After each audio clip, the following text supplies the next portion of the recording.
Greetings, my name is Monty Martin. And I'm Kelly McLaughlin. And we are the Dungeon Dudes. When you're first getting into D&D, there's a ton of common mistakes that, as a new player, you might make during character creation. Everyone knows you shouldn't dump your spellcasting ability score or your constitution. And it's probably not a good idea to multi-class into 4 classes with your first character. There's a few more understandable mistakes too, like not taking Eldritch Blast with your Warlock or thinking that Witch Bolt is a good spell. Or even worse, making a lone wolf character who isn't willing to go on the adventure or work with the other characters. But there's one even bigger mistake a ton of new players make all the time. Making a fully developed, completely fleshed out backstory for your character before you've talked to the Dungeon Master. That might be a hot take, but there's a lot to discuss, so let's get rolling.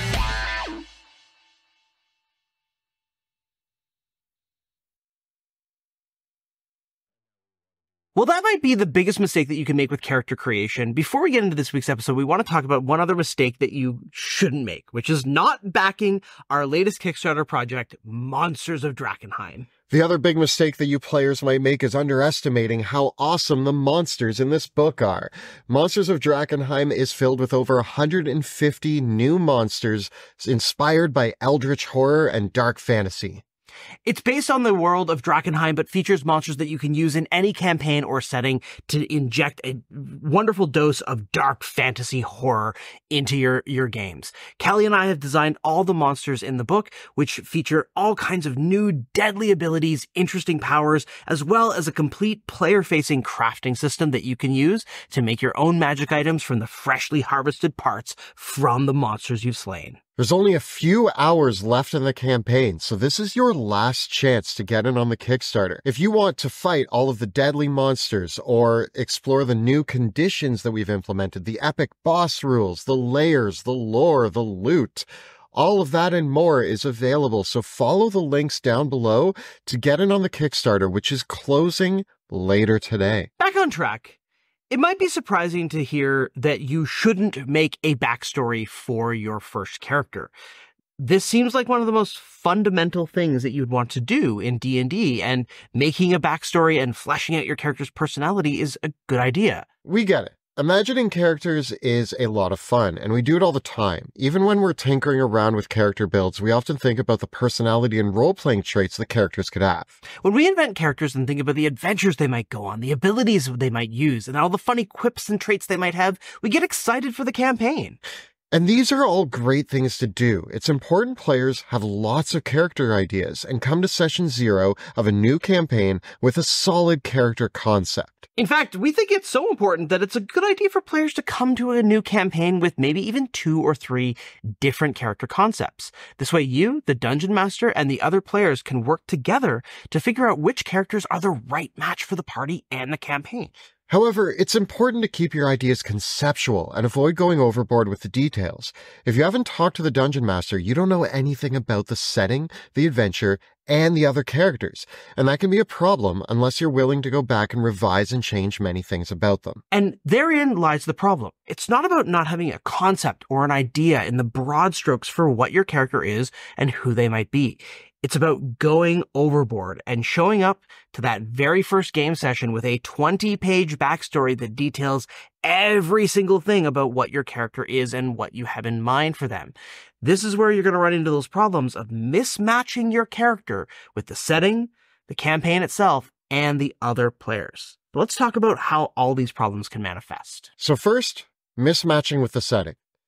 If you make a character who is a devout cleric of Thor, it could be a problem if Thor doesn't exist in the Dungeon Master's setting. Now, of course, sometimes there's wiggle room here, and maybe you could adjust your concept a little to fit the pantheon of the DM's world, or it's no problem for the DM to add Thor to the setting. It might get a little more difficult if you imagine your character as a drow outcast from Menzoberranzan, but the setting doesn't have an evil subterranean matriarchal dark elf society. If you are making a character whose backstory and personality hinges on specific details of the setting, on the existence of very specific ancestries or types of places and cultures or deities or religions, and the DM is not running a setting that has those things, what are you going to do? So our advice, if you are making a character concept, leave connections open-ended.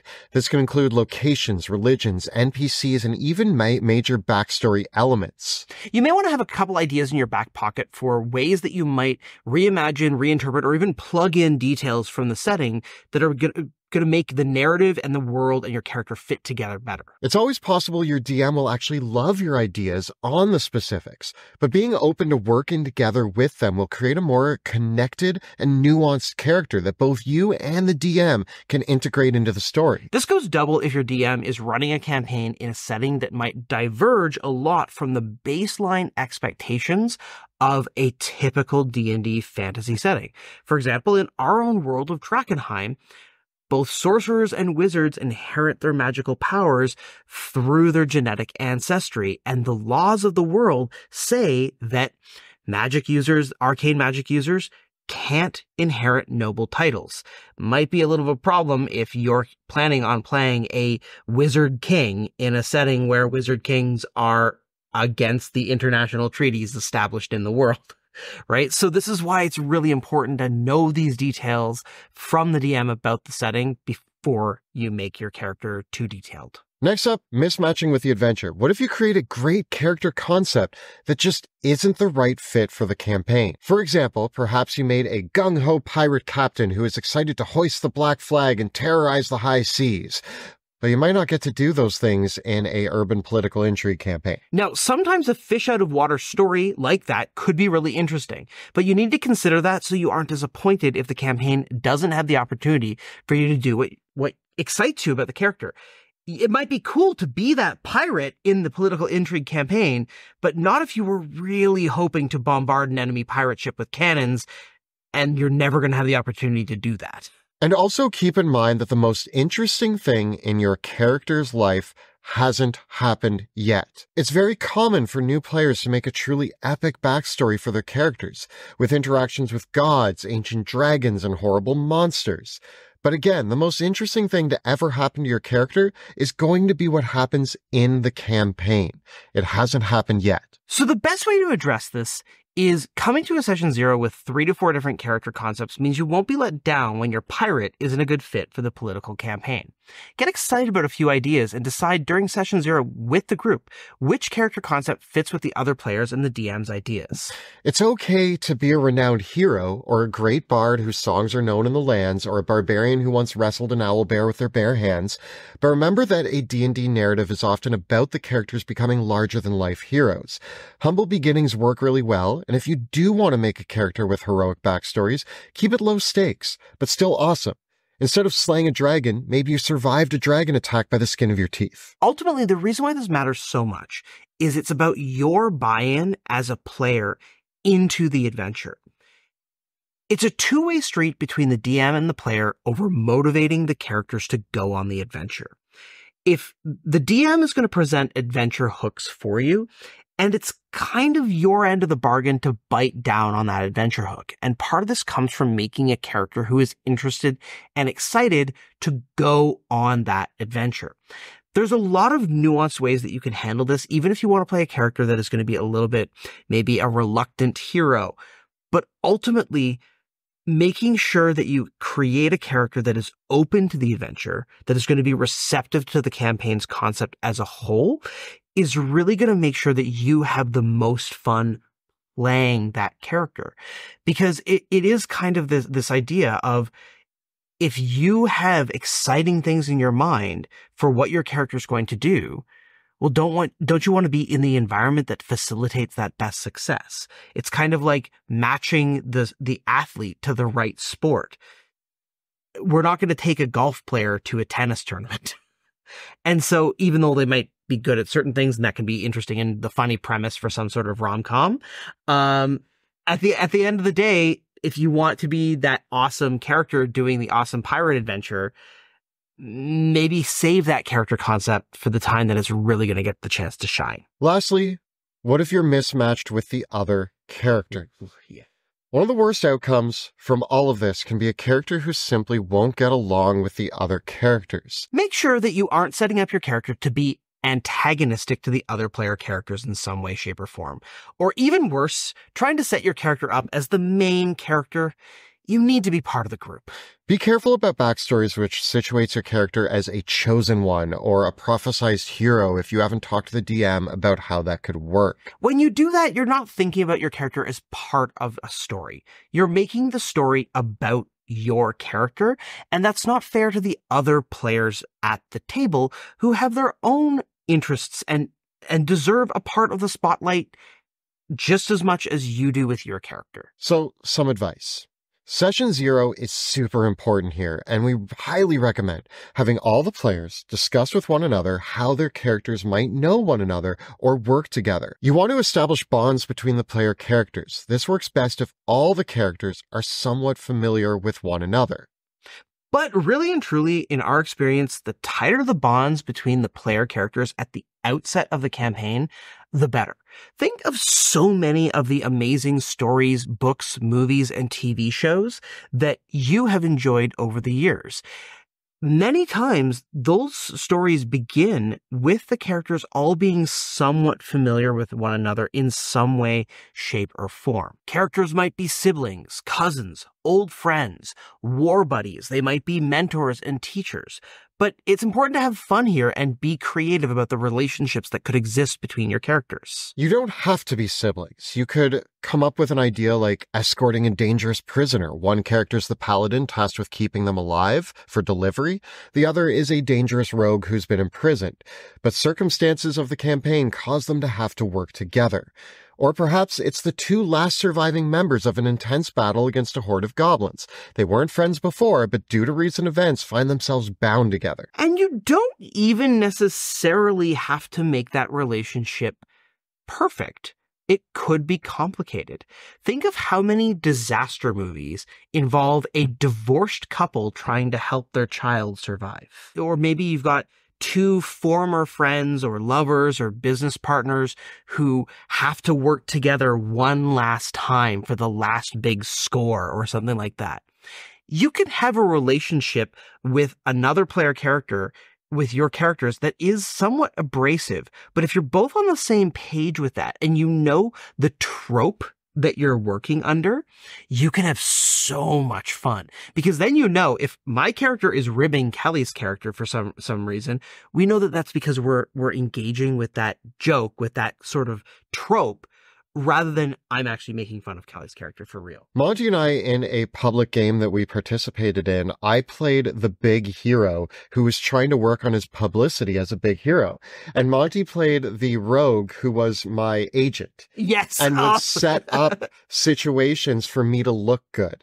And that was a really fun way to create character dynamics. The whole time Monty was just like, you got to work on your image. You got to say this. You got to do this. Yeah. And I had to go in there and be like, I am the greatest fighter. Like, it was such a fun relationship for our characters to have. It really becomes next level role playing when you take the concept more from just your character as an individual and start focusing on the relationships that you have with the other characters. And so my recommendation is not only should you talk to the dungeon master, you should talk to the other players too and ask them what their ideas are.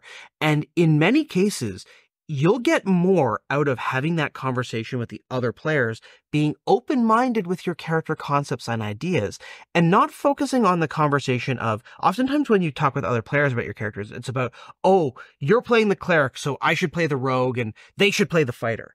But instead of having that mechanical role-based conversation, start talking about the relationships between your characters, how they might be friends and allies, how they met each other, why they're working together. Oftentimes, it falls on the shoulders of the dungeon master to come up with the explanation for why the group is working together. But in my experience, the best campaigns have always been the ones where, as the DM, I didn't have to do any work on that front, and the players all came up with it together during session 0 and between then. And once you've had these initial meetings, that's when you can now go and make that fully fleshed out backstory. The only thing wrong with the 20-page backstory is when it's done in isolation. And when the person who wrote that backstory comes to the table and says, this is the character I'm playing and I don't want to change it. Being open to negotiations, figuring out which parts of your backstory can be tweaked a bit to hook it really well into the campaign that you're going to be playing, to hook it into the other player characters at the table, to hook it into the setting, the atmosphere, the right context, making sure that your character is well hooked into all of the other aspects that are happening at the table actually just means that you and everybody else is going to have a lot more fun bringing that character to life. Hooking it into the story means that the DM's already decided narrative, which they can adapt based on your character a little bit, now is going to integrate the things you wanted to see from your character into that story. By having relationships with the other characters at the table, you're making sure that the role play that you have between each other is more vibrant and exciting. All of this is just going to make your games and your campaigns better. And finally, coming in with this open mindset and sticking with that open mindset means that your character will be open to the ways that their adventures will change them. And that's when the themes and fiction really start cooking with gas. We love fantasy stories where the heroes are irrevocably changed by their adventures. It's a fundamental element of almost all of our favorite fiction stories, the ways in which the hero's experiences reshape them and force them to become a new or different person, test their values. Certain elements of themselves become confirmed, but certain elements of them will never be the same. Once again, Frodo was irrevocably changed by being the ring bearer. I mean, they all were in ways. They all were. They all were. And if you come into a D&D campaign with a very rigid mindset about who your character is, and that is going to be an unchanging thing, you're cutting yourself off to this huge opportunity for creativity and taking the story in an unexpected but really satisfying direction. So sometimes less is more. I want to hear about some of your great characters that you feel were brought to life through the campaigns that they were part of. Tell us about them in the comments below. The videos that we create on our channel are made possible with the incredible generosity of our Patreon supporters. If you enjoyed the work that we do here on YouTube, please consider becoming a patron of the show or backing our Kickstarter campaign, which is live for just a little bit longer. All the links are right down below. And if you want to see a bunch of characters go through some drastic life changes, you can check out our actual play in the Worlds of Drakenheim, which airs Tuesday evenings right here on YouTube. You can check out all the previous episodes right up over here. And we got plenty more advice for players role-playing their characters and building them right up over here. Please subscribe to our channel, like this video, and ring that bell so that you never miss an episode. Thanks so much for watching. We'll see you next time in the dungeon.